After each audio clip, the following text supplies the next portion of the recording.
ये शेर तो आपने कई बार सुना ही होगा कि पंखों से कुछ नहीं होता, हौसलों से उड़ान होती है।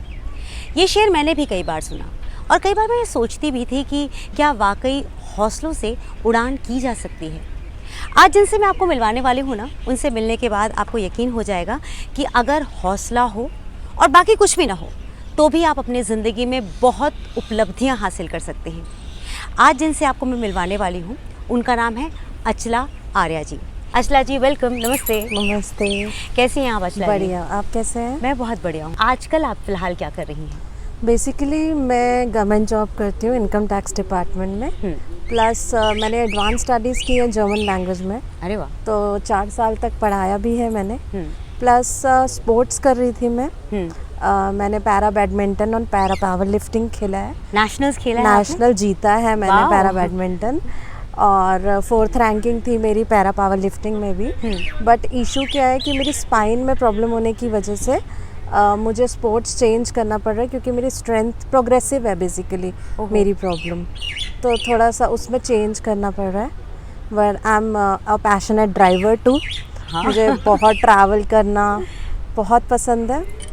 तो अभी आजकल फ़िलहाल आप जॉब कर रही हैं और उसके साथ चूँकि आपको अपना स्पोर्ट्स भी शिफ्ट करना है, तो आप उसके लिए कुछ और सोच रही हैं? कौन से स्पोर्ट्स में जाएंगी आप? जी। क्या प्लान कर रही हैं? अभी एक्सप्लोर कर रही हूँ, लेट्स सी। अच्छा। शूटिंग देखा है, बट अभी थोड़ा टाइम लगेगा।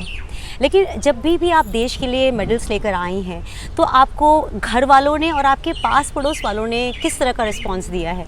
बहुत ही पॉजिटिव रिस्पॉन्स मिला है। प्लस मुझे अपने लिए भी एक पॉजिटिविटी आई है कि हाँ, आगे बढ़ना है।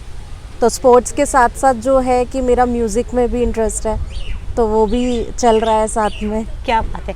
अचला जी, आप स्पोर्ट्स में बहुत अच्छी हैं, आप ड्राइविंग बहुत अच्छी करती हैं, और अब मैं सबको बता दूं कि वो स्वयं गाड़ी चला करके विदाउट एनी ड्राइवर वो हमारे यहाँ पर आई हैं शूट करने के लिए। हम इंडिया गेट पर है, ये भी मैं आपको बता दूं। तो शूट करने भी आई हुई हैं, तो साथ में आप एक्टिंग भी कर चुकी हैं, जितना मुझे पता है आपके बारे में। आप उसके बारे में बताएंगे, उस प्रोफेशन में आपका जाना कैसे हुआ? एक्चुअली एक एनजीओ के through, yes we can NGO के थ्रू हम लोगों ने वर्कशॉप ली थी। तो हमें एक व्यायाम ग्रुप में इंक्लूड किया गया था। तो हमने अलग अलग थिएटर्स में परफॉर्मेंसेस दी हैं, अक्षरा थिएटर में, ब्रिटिश काउंसिल में, और इसके साथ साथ ये एक शॉर्ट फिल्म का प्रोजेक्ट मिला था जो कि NHFDC scheme of the government, जिसमें हैंडीकैप्स को लोन दिया जाता है, जिसमें मुझे सरकार ने मिनिस्ट्री से बहुत मतलब प्यारा सा अवार्ड भी मिला था जी, जिसमें मैं एक कैब ड्राइवर बनी थी। और मैंने बहुत ज़्यादा सर्विसेज दी थी अपने क्लाइंट को, और उसे नई अवेयरनेस नहीं थी कि मुझे ऐसे ऐसा इशू है। बट वो अपना फ़ोन भूल गया था कार में, तो जब मैं उतर के उन्हें देने गई थी तो ही वॉज लाइक कि कितनी बड़ी चीज़ है कि नॉर्मल लोग कुछ नहीं कर पाते, and she is doing her job. तो वही था, एक इनिशिएटिव बताया गया लोगों को कि हम लोग भी बहुत कुछ कर सकते हैं और बहुत आगे बढ़ सकते हैं। लाइफ रुकती नहीं है, आपने बिल्कुल ठीक तरीके बदलते हैं, लेकिन ज़िंदगी चलती रहती है। बहुत अच्छी बात आपने जी। की। देखिए, असल में प्रॉब्लम क्या है ना कि हमारे शरीर में प्रॉब्लम अगर होती है तो हमसे ज़्यादा परेशान हमारे आसपास के लोग होते हैं, हमारी फैमिली बहुत घबरा जाती है। फिर अगर एक लड़की के साथ कोई प्रॉब्लम हो तो फैमिली के साथ साथ बाहर के लोगों के साथ भी कुछ ना कुछ इश्यूज़ होते हैं, वो भी कुछ बात बनाना शुरू कर देते हैं लाइफ को लेकर के, फ्यूचर को लेकर के। कई बार ज़रूरी नहीं कि वो कुछ गलत ही सोच रहे होते हैं, वो अच्छा भी सोच रहे होते हैं, लेकिन वो कई बार डीमोटिवेटिंग होता है। तो आपकी लाइफ में भी कभी ऐसे कुछ सिचुएशंस आए जब आपको लगा कि लोग मोटिवेट करने के बजाय आपको डीमोटिवेट कर रहे हैं? बिल्कुल। 2.5 साल की थी जब मेरी सर्जरी हुई, और मेरी स्पाइन में स्वेलिंग थी। तो 2.5 साल का बच्चा आपको पता है कितना होता है, तो मुझे कुछ भी नहीं पता था। बट 8 साल में जब वापस से सर्जरी हुई, आई वॉज 99.9% नॉर्मल। तो मैंने एकदम खूबसूरत एक एक्टिव लाइफ जी है। और 8 साल के बाद जब सर्जरी होती है तो मैं बेड से उठ ही नहीं पाई। मतलब वो सर्जरी के बाद चीज़ें खराब हो गई? उन्होंने एक्चुअली, डॉक्टर ने मेरी नर्व कट कर दी, और नर्व कट करने का एकदम पता नहीं लगा। 15 दिन के बाद जब रिकवरी होके ऐसा पेरेंट्स ने खड़ा किया तो मैं अपने पाँव पे खड़ी नहीं हो पाई, जबकि आई कुड रन अर्लियर। तो आई वॉज 99.9% नॉर्मल। तो जब मैंने चलने की कोशिश की तो मैं नहीं चल पाई। 2 साल तक कोशिश करते रहे, डॉक्टर ने कुछ डिस्क्लोज़ नहीं किया। 2 साल के बाद पता लगा कि मेरा ऐसा नर्व कट गई है, और अब ये प्रोग्रेसिव है प्रॉब्लम। एट प्रेजेंट मेरी स्पाइन बिल्कुल ऐस हो चुकी है। And the thing is that कि वो 8 साल में भी सर्जरी इसलिए हुई क्योंकि पेरेंट्स को यही डर था कि लड़की है प्रॉब्लम बढ़ ना जाए, वो 0.1% भी ना रहे प्रॉब्लम।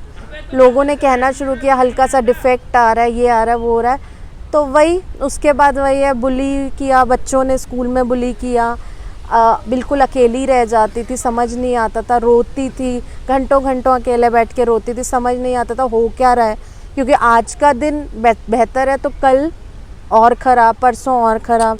चल रही हूँ, पहले नॉर्मल चल रही हूँ, फिर स्टिक से चलने लगी, फिर 2 स्टिक्स ली और फाइनली 10 साल पहले व्हीलचेयर पे आ गई। आज भी यही है कि एक स्पोर्ट्स ऑप्ट किया, नहीं हो पा रहा, चलो दूसरा करते हैं। ऑल एंड ऑल मतलब लाइफ इज़ लाइक कि एक दिन पिछला और एक दिन अगले में ह्यूज डिफरेंस रहता है। तो I need to make myself aware of it कि हाँ, ज़िंदगी रुकती नहीं है, चल रही है।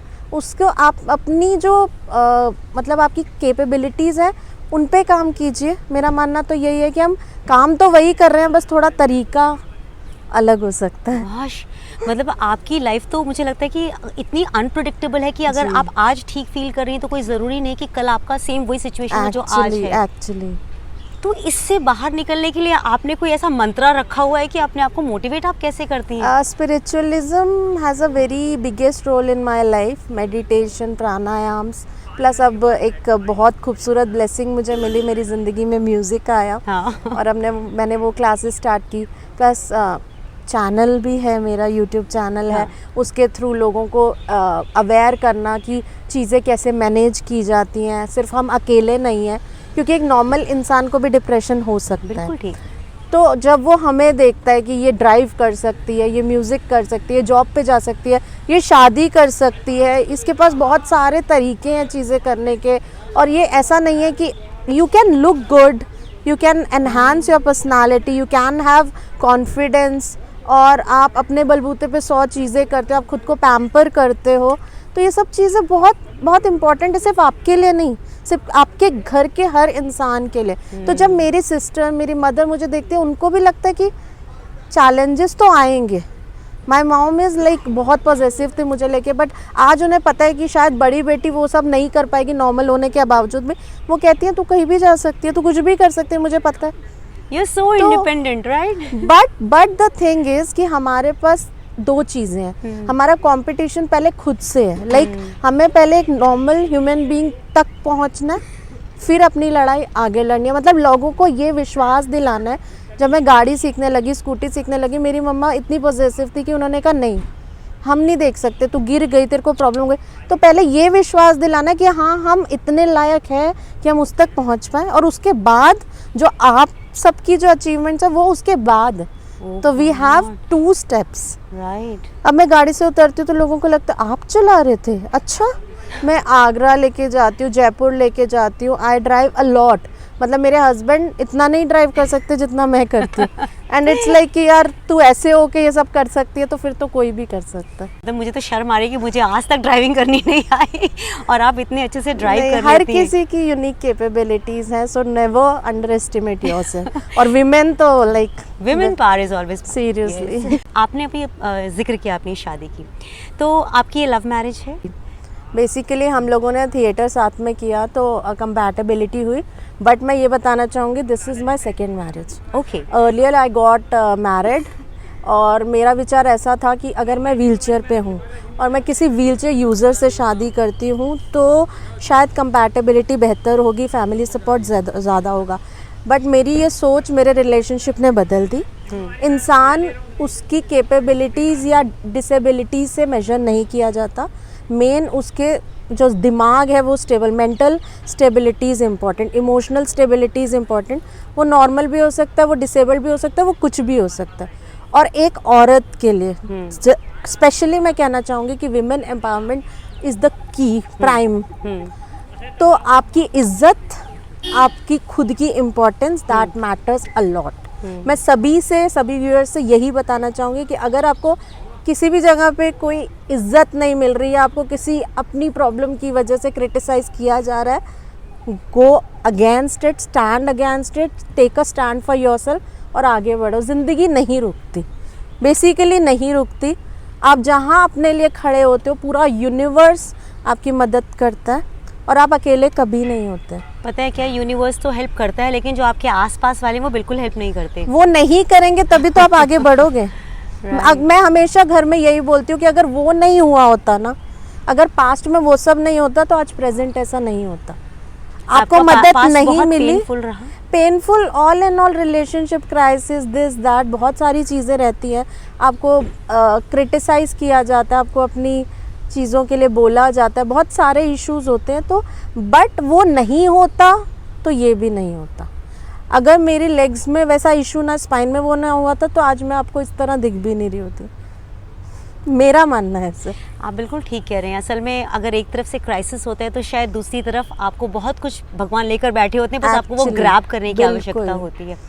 अच्छा, अब आप अपनी लाइफ में आगे बढ़ रही हैं, आपके जो हस्बैंड हैं, मैंने उनके साथ आपकी बहुत सारी वीडियोस भी देखी। आपके उस चैनल का नाम क्या, बड़ा यूनिक सा नाम रखा है आपने। मेरे चैनल का नाम है seeker on wheelchair. Seeker on, we are basically seeking the things, we are exploring the things, trying की एक्सेसिबल प्लेसेस के बारे में बताया जाए। प्लस हम जैसे जो लोग हैं जिनके अंदर यूनिक कैपेबिलिटीज़ हैं उनके बारे में बताया जाए, इसकी कोशिश की जा रही है। बट वही है कि workload and all and all चीज़ों के साथ थोड़ा सा टाइम मैनेजमेंट मुश्किल हो जाता है। अच्छा, मेरा एक सवाल थोड़ा सा मुश्किल हो सकता है, but it's your choice if you would like to answer. जब आप फर्स्ट रिलेशनशिप से निकल के सेकंड रिलेशनशिप की तरफ आ रही थी तो फैमिली का सपोर्ट कितना था? मुझे फैमिली सपोर्ट नहीं मिला बेसिकली, क्योंकि नॉर्मली भी अगर आप लोग मतलब नॉर्मल एक लड़की भी ऐसा डिसीजन लेती है तो आप हमें नॉर्मल मत बोलिए, यू आर सुपर नॉर्मल। हाँ, that is why I am calling you.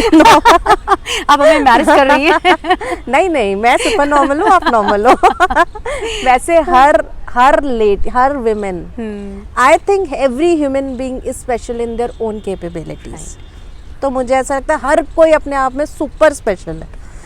तो था ऐसा कि मैं खुश नहीं थी तो मैंने उस प्लेस को छोड़ दिया। बट मैंने काफ़ी टाइम तक अपने घर में डिस्क्लोज नहीं किया, बिकॉज उस टाइम पे कोविड हो गया था, मतलब कोविड पीरियड स्टार्ट हो गया था, तो लॉकडाउन हो गया था, मैं जा नहीं पाई। वो कहते हैं ना कि आप जब अपने लिए स्टेप लेते हो तो आपका यूनिवर्स पूरा साथ देता है। सबके लिए किसी ना किसी तरह कोरोना ने हेल्प भी किया और बहुत सारी प्रॉब्लम, मेरे फादर की भी डेथ हुई है तो आई नो कि वो पीरियड कैसा था। बट वो लॉकडाउन हो गया था तो मैं वापस नहीं जा पाई उस दौरान। तो मैं कई महीने घर में बता नहीं पाई थी, बिकॉज उन्होंने, मुझे पता था एक्सेप्टेंस नहीं मिलेगी, क्योंकि उनके हिसाब से वही वाली ऑर्थोडॉक्स वही है थिंकिंग है कि लड़की जाएगी तो अर्थी वहीं से एंड ऑल एंड ऑल। तो समझाना बहुत मुश्किल था। बट वो ही समय था जब मैं अपने लिए खड़ी हुई और मैंने अपना केस खुद फाइल करवाया, मतलब अपने लॉयर को ऐसा करके, घर में उतना ना बता के। मेरी सिस्टर का सपोर्ट मुझे हमेशा मिला, वो हमेशा, she is like my twin flame. तो सोल सिस्टर है वो, उसने मुझे हमेशा सपोर्ट किया है। तो इस तरीके से बहुत मुश्किल था समझाना। और इस दौरान मेरे पिताजी एक्सपायर हो गए तो काफ़ी मुश्किल था। बट ठीक है, मैं कह रही हूँ ना, जब आप अपने लिए खड़े होते हो तो आपको मदद मिलती ही है। अब you are happy with your life? Yes, I am happy with myself. मुझे ये समझ में आया कि किसी से अगर आपको इज्जत पानी है तो सबसे पहले आपको अपनी इज्जत खुद करनी पड़ेगी। It's like you need to be happy with yourself first. Every person is a mirror to your personality. आप खुद को जैसा देखेंगे, मैं अपने में काम कर रही हूँ। बहुत लोगों को लगता होगा मैं बहुत ज़्यादा स्ट्रॉन्ग हूँ, बट मैं भी उतना ही रोती हूँ। मेरे अपने उतनी डार्क मोमेंट्स हैं, उतनी शैडोज़ हैं। बट हाँ, I am trying my best to move further. और इट्स नॉट अबाउट कि एक रिलेशन, 2 रिलेशन या 10 रिलेशन। सबसे पहले तो आपको खुद के साथ रिलेशन को बेटर करना है, then you can proceed further. और ज़िंदगी ऐसा नहीं है कि अकेले नहीं चलती, वो भी चलती है। Are you possessive for your husband? Not really. Not at all? Not really. Because he is not at all possessive regarding me. So हम लोगों ने एक दूसरे को बहुत स्पेस दे रखा है and we are free in our own personalities. तो आपके फ्यूचर प्लान्स क्या हैं? आपने फ्यूचर के लिए क्या सोचा है? फ्यूचर प्लान्स मेरे सिर्फ ये हैं कि मुझे खुश रहना है। Such a lovely future plan. Because success is not determined by the, because I have blessing by the God. I have good job. I have good everything in my life. Very much good things are there. तो success is not determined by the monetary things. मैंने यही जाना है कि ज़िंदगी में सुकून जो है ना वो आपकी सक्सेस है। अब मैंने यही जाना है और मैं सबसे ज़्यादा अपने साथ खुश रहना चाहती हूँ, इसलिए मैं एक्सप्लोर कर रही हूँ अपनी कैपेबिलिटीज़ को, कि चाहे मैं इंस्ट्रूमेंट सीखने का सोच रही हूँ। अभी मैंने हारमोनियम शुरू किया है और क्लासिकल सिंगिंग शुरू किया है। अब मैं सोच रही हूँ कुछ वर्सेटाइल थोड़ा सा वैसा होके। एंड बेसिकली जो मेरा सपना है, मुझे तो उड़ना है। I want to fly like a bird, की मतलब कहीं इंडस्ट्री में कुछ मिल जाए। मतलब ये जॉब तो ठीक है, बहुत बड़ी ब्लेसिंग है, उसके बिना भी कुछ नहीं है, बट मुझे यहाँ तक तो नहीं रहना। लवली। यानी आपका सपना भी और भी आगे जाने का। हाँ। आपको मोटिवेट कौन करता है, या आपकी इंस्पिरेशन पूछो तो वो कौन है? I was very dull in my life. बहुत सारे साल मैंने डिप्रेशन में बिताए हैं, मैंने पिल्स लिए हैं, साइकोलॉजिस्ट से थेरेपीज़ ली हैं। एंड आई वॉज लाइक कि जैसे जैसे प्रॉब्लम्स बढ़ रही थी मैं उसे एक्सेप्ट नहीं कर पा रही थी। एंड द थिंग इज़, एक बात मुझे बड़े खूबसूरत याद आती है कि you must have heard about दिया मिर्ज़ा। हाँ। When she joined the industry ना, तो उसे बोला जाता था कि तुम एक एक्ट्रेस बनने के लिए बहुत ज़्यादा खूबसूरत हो। एंड शी वाज लाइक कि एक्ट्रेस बनने के लिए खूबसूरती ही तो चाहिए। तो मुझे ज़्यादातर लोग कहते कि कोई व्हील चेयर पे इतना सुंदर कैसे हो सकता है। You're so beautiful, मतलब right? मैंने ऐसा सुना, तो आई वाज लाइक कि ये तो पॉजिटिव ट्रेट होना चाहिए ना। मतलब आप क्या चाहते हो कि आपको पेशेंट दिखे? पीपल कीप ऑन सेइंग, जैसे यहाँ से निकल रहे हैं and they are saying she is too young, too pretty and not being on wheel chair. किसने कहा व्हील चेयर पे कोई ऐसा हो सकता है? असल में लोगों के थॉट्स में आप यही होता अपने है ना। पर्सनालिटी हाँ। एनहांस कर सकते हो, you can do many things to improve yourself. और ठीक है ना, अगर परमात्मा ने वो चीज़ दी है तो उसे एंजॉय करो। It's so difficult to enjoy.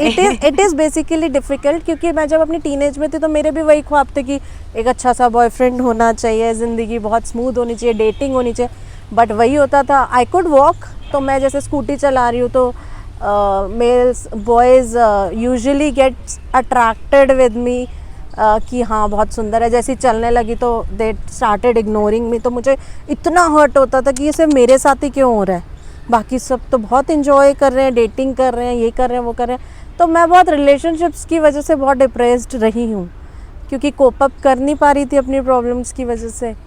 तो एक टाइम था, पिल्स ली, साइकोलॉजिस्ट के पास गए, साइकोथेरेपीज़ ली, सब कुछ लिया।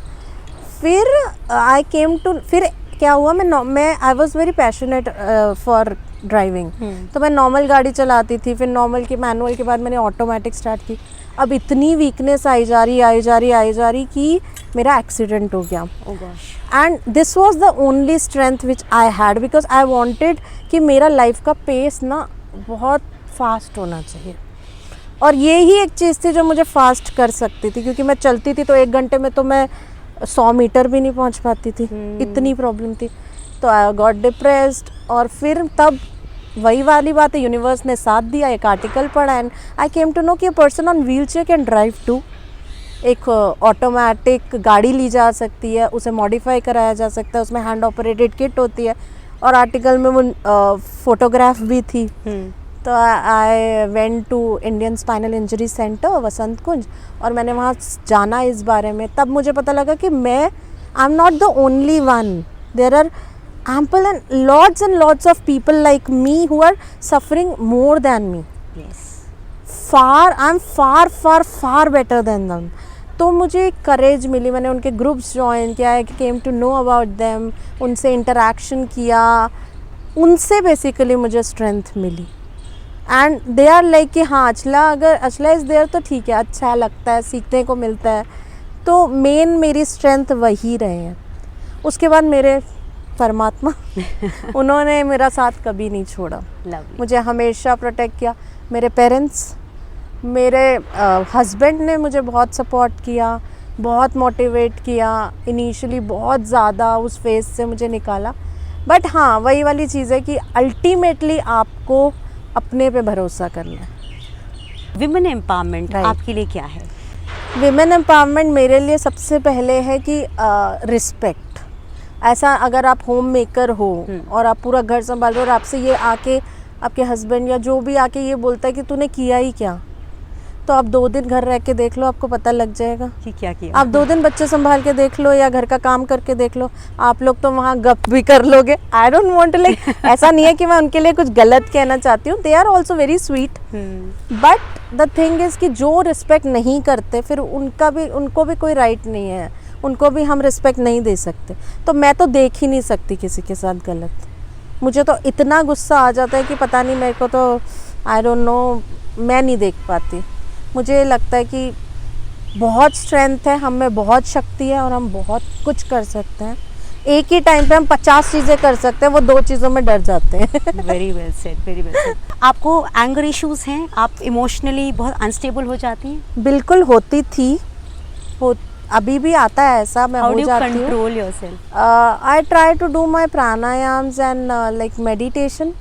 और मेरे साथ मेन कंसर्न ये है कि मेरे को गलत नहीं सहा जाता, मैं गलत चीज़ नहीं सह सकती, मैं डिसरिस्पेक्ट नहीं सह सकती। मेरे से ऐसा रहता है कि अगर आप फैमिली में हो तो आप बैलेंस्ड रहो, चाहे वो इन लॉज और वाइफ के बीच में हो, चाहे वो किसी भी चीज़ के बीच में हो, बैलेंस शुड बी देयर। और आप मेन कंसर्न इज़ लाइक कि हाँ, आप खुश रहने चाहिए। तो यही चीज़ है कि मुझे उस चीज़ में बहुत गुस्सा आता है, अभी कोशिश कर रही हूँ मैं कंट्रोल करने की। कुछ मिरेकल हो and you get one chance for something, तो उस एक चांस को आप किस चीज़ में यूटिलाइज करना चाहेंगी? मैं तो बस यही पहले मैं, जैसे अगर आप मेरे से पहले पूछते तो मैं कहती कि हाँ शायद मैं ठीक हो जाऊँ, मैं एक्सप्लोर कर पाऊँ, बट मुझे मैं यही चाहती हूँ कि हर मोमेंट पे मुझे इतनी शक्ति मिले कि जो भी मेरे चैलेंजेस हों उनको मैं बहुत अच्छे से सरवाइव कर पाऊँ। प्लस मेरे को जो देखे ना उसे लगे कि भाई एक बार ऐसा बनने का मौका मिल जाए। I want this, that is all. खुद में खुश, ताकि आप जिस एटमॉस्फेयर में जाओ ना, वहाँ लोग चहक पड़े कि भाई एक बार ऐसा बन जाओ। Do you regret anything? I use to. No, you don't regret? Not at all. You're I happy don't with have your life? Regrets now. That's enough. अभी जो आपका स्टेज है, अगर अभी ऐसे आप पीछे मुड़ के सोचते हैं वो 9 साल वाली प्यारी सी अचला, उसकी लाइफ में और अब की अचला की लाइफ में आपको ऐसा क्या है जो कि लगता है कि बदलाव आया है? What is it that you miss from the past Achala? I don't miss anything about that actually. Yes, I've improved every day. मुझे एक रास्ता मिला है, परमात्मा ने मुझे शक्ति दी है कि मैं उस रास्ते पे चल पाऊँ। वो अचला के अंदर बहुत सारे फेयर्स थे, वो बहुत अकेली थी, उसके पास परिवार का प्यार बहुत ज़्यादा था लेकिन वो कभी खुद से प्यार नहीं कर पाई थी। उसने अपने आप को बहुत अंडर एस्टिमेट किया था, उसके पास बहुत गिल्ट्स थे और उसके पास बहुत सारी कंप्लेंट्स थी। वो हमेशा परमात्मा से लड़ती रहती थी, why me why me why me. ऐसा नहीं है कि आज मैं इतना ओपनली कहती हूँ कि भगवान जी ट्राई मी। हर रोज रिस्क है ये बोलना। हर रोज ट्राई हो ही रहा है, बेसिकली हर रोज कुछ ट्राई हो रहा है, तो मैं ये तो नहीं कहती, बट मैं कहती हूँ चलो शक्ति दे देना और साथ चल लेना, क्योंकि मेरी तो औकात नहीं है कि मैं आपका हाथ पकड़ सकूँ, आप ही पकड़ लो और बस ले चलो। तो मैं जब भी अपने घर से निकलती हूँ, कहीं पहुँचती हूँ, ऑफिस पहुँचती हूँ, मैं उन्हें कहती हूँ भाई ले चलो, मुझ में तो अक्ल है नहीं, आप ही चलाते आए और आप ही चलाओ। अगर आपको अपनी लाइफ से कुछ बहुत इम्पॉर्टेंट मैसेज देना हो सोशली लोगों को या उन लड़कियों को जो अक्सर थक के हार के बैठ जाती हैं, तो क्या सोशल मैसेज होगा आपका? मैं बेसिकली सभी व्यूअर्स को ये कहना चाहूँगी कि किसी भी कमी के कारण अपने आप को कम मत समझना। मैं पूरे विश्वास से एक चीज़ कह सकती हूँ कि जब हम अपने लिए खड़े होते हैं, कहीं ना कहीं से कुछ ना कुछ हेल्प मिल जाती है। बेइज्जती सहने की, अपने आप को अंडर एस्टिमेट करने की, अनस्टेबल समझने की कोई ज़रूरत नहीं है। आप किसी से कम नहीं हो, चाहे आपके कोई दुनिया के कोई भी चैलेंजेस आ जाए, लेकिन हर कोई अपने आप में स्पेशल है। तो मैं यही कहूँगी कि अपने आप में विश्वास रखना सबसे बड़ी चीज़ है। जिस मोमेंट पे आपको डर लगे ना, जिस दिन आपने वो क्रॉस कर लिया, सपोज़ आपको अकेले जाने से डर लगता है तो एक दिन निकल जाओ अकेले। कुछ भी करने, ड्राइव करने से डर लगता है, सीखना शुरू कर दो। किसी से बात शुरू करने से डर लगता है, बात करनी शुरू कर दो। जहाँ वो कारवां शुरू हो गया ना, आपके साथ ऐसे लोग जुड़ते जाएंगे, और कोई नहीं भी जुड़ेगा ना तो वो ऐसी शक्तियाँ जुड़ जाएंगी ना आपके साथ कि आप कुछ भी कर सकते हो। इसलिए चलते रहो, बढ़ते रहो, रुकना मत। क्यों? क्योंकि मंजिल मिलेगी भटकते ही सही। गुमराह तो वो लोग हैं जो घर से निकले नहीं। क्या बात, निकल जाओ। क्या बात, क्या Thank बात। you. आपने बहुत अच्छी बात बताई। मुझे लगता है कि विमेन एम्पावरमेंट अगर देखना है तो असल में यही है विमेन एम्पावरमेंट। जब तक आप इस चीज़ को नहीं समझेंगे, जब तक आप स्वयं को एम्पावर नहीं कर पाएंगे, विमेन एम्पावरमेंट पर आपका बोलना सही नहीं माना जाएगा। तो खुद को एम्पावर कीजिए जिस तरह से अचला जी ने किया है। और Achala ji, thank you so much. Thank आपने you. बहुत अच्छी अच्छी बातें बताई अपनी लाइफ के बारे में और आपने मोटिवेट मुझ जैसे को भी किया है। Thank you so much. Thank you.